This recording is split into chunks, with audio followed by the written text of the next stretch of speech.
आणि आता पाहूयात सविस्तर रिपोर्ट। पहिला रिपोर्ट आहे पुण्यामधून। पुण्यामध्ये एक घटना घडलेली आहे।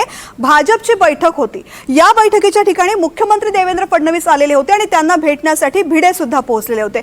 भिडे बैठकीच्या बाहेर बसलेले होते आणि त्यावेळेस भाजपचे प्रदेशाध्यक्ष रवींद्र चव्हाण त्या ठिकाणी पोहोचले। मात्र त्यानंतर काय घडलं पाहूयात हा रिपोर्ट। संभाजी भिडेंना केलं इग्नोर। भाजप अध्यक्षांकडून भिडेंकडे दुर्लक्ष।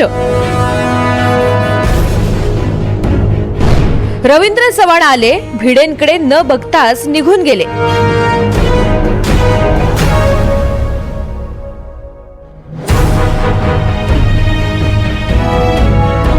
हे घडले पुण्यात। रवींद्र चव्हाणांनी संभाजी भिडेंना कसं इग्नोर केलं याचा व्हिडिओ आता व्हायरल होतोय।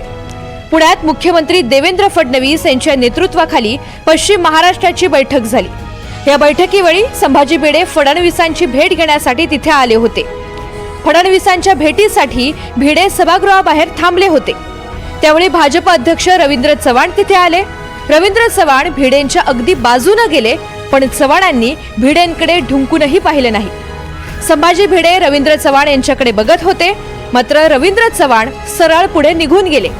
पुढे जाऊन रवींद्र चव्हाण यांनी आतमध्ये वाकून पाहिलं। त्यानंतर चव्हाणांच्या सोबत असलेल्या सुरक्षा रक्षकानं भिडेंच्या दिशेने हातही दाखवला। रवींद्र चव्हाण 2 पावलं पुढे आले, मात्र संभाजी भिडेंची भेट न घेता रवींद्र चव्हाण पुन्हा मागे फिरले आणि थेट आतमध्ये निघून गेले। नेमकं काय घडलं तो घटनाक्रम पुन्हा एकदा नीट पहा।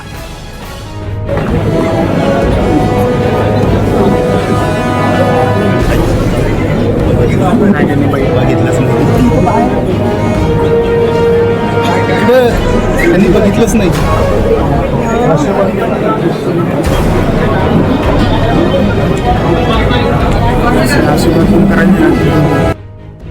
रवींद्र चव्हाण यांनी भिडेंकडे दुर्लक्ष का केलं? संभाजी भिडेंच्या अगदी बाजूने जाऊन सुद्धा चव्हाणांनी भिडेंकडे का पाहिलं नाही? चव्हाण एकही शब्द भिडेंशी का बोलले नाहीत? आणि चव्हाणांनी जाणून बुजून संभाजी भिडेंकडे दुर्लक्ष केलं का, या प्रश्नांची सध्या चर्चा होतीये। संभाजी भिडे शिवप्रतिष्ठानचे अध्यक्ष आहेत। ते कायम वादग्रस्त वक्तव्यांसाठी चर्चेत असतात। संभाजी भिडेंनी नुकतंच दांडियाबाबत वादग्रस्त वक्तव्य केलं होतं। दांड्या खेळणं म्हणजे नपुंसकता असल्याचं भिडेंनी म्हटलं होतं। तसंच सर्व धर्म समभाव म्हणजेही नपुंसकता असल्याचं वादग्रस्त वक्तव्य भिडेंनी केलं।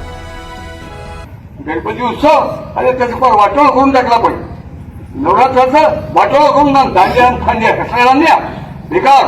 हिंदू समाजाने दांडिया खेळणं म्हणजे हिंदू समाज हा जे आपला हटकेपणा गुळगेपणा नपुंसकपणा टाकायला तयार नसल्याचं लक्ष आहे। नाही जमणार। आपल्याला सगळा हिंदू समाज हिंदी स्वराज्य दिशेने हिंदुस्थान नेऊ ही शिवाजी महाराजांची शपथ अंतःकरणात चित्तात बुद्धीत धरून आपण आईच्या दाराशी आलो। त्याआधी संभाजी भिडेंनी छत्रपती शिवाजी महाराज यांच्याबद्दलही वादग्रस्त वक्तव्य केलं होतं। शिवाजी महाराज 100% सेक्युलर होते असं भिडे म्हणाले। सर्व धर्मीय नव्हते असं म्हटलं काय प्रश्न? हो हो नव्हते, धर्म समभावी नव्हते। सर्व धर्मीय नव्हते, ते आम्ही चिकटवलंय। फक्त हिंदूवादी आणि हिंदू धर्म। हा, मग हिंदू धर्माच्या रक्षणासाठीच होते। त्यांच्या पण इतिहासाचा अभ्यास कमी आणि शिवाजी महाराज ह्या अलौकिक व्यक्तीचा उपयोग राजकारणासाठी करून घेण्याची हाव असलेले प्राध्यापक काय, व्याख्याते काय, शिक्षक काय, सगळे भाडोत्री।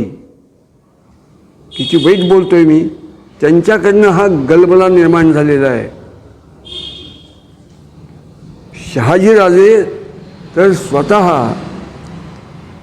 मला हिंदवी स्वराज्य स्थापन करायचंय, मला स्वतंत्र राज्य उत्पन्न करायचंय। आदिलशाही, इमादशाही, बरीदशाही, निजामशाही, कुतुबशाही, मुघलशाही, डच, फ्रेंच, पोर्तुगीज, इंग्रज, सिद्धी या सगळ्या परकीय आक्रमकांनी सगळा देश खाऊन टाकलाय। तो हिंदू समाज, हिंदू संस्कृती याच्या रक्षणासाठी मला स्वतंत्र हिंदूंची सत्ता म्हणजे हिंदवी स्वराज्य उत्पन्न करायचे असं बोलले। रायगडवरच्या वाघ्या कुत्र्याच्या पुतळ्याचा वाद पेटला होता। त्यावेळीही भिडेंनी त्या वादात उडी घेतली होती। रायगडवरच्या वाघ्या कुत्र्याच्या पुतळ्याचंही त्यांनी समर्थन केलं होतं। संभाजी भिडेंनी महात्मा गांधींबद्दलही वादग्रस्त वक्तव्य केलं होतं। संभाजी भिडे हे कट्टर हिंदुत्ववादी आहेत। त्यांच्या अनेक भूमिका भाजपच्या राजकारणासाठी पूरक ठरतात। मात्र अलीकडच्या काळात भिडेंची वादग्रस्त वक्तव्य वाढली आहेत। त्यामुळे संभाव्य अडचणी टाळण्यासाठीच भाजप अध्यक्ष चव्हाण यांनी भिडेंकडे दुर्लक्ष केल्याची चर्चा आहे। रेवती हिंगवे, NDTV मराठी, पुणे।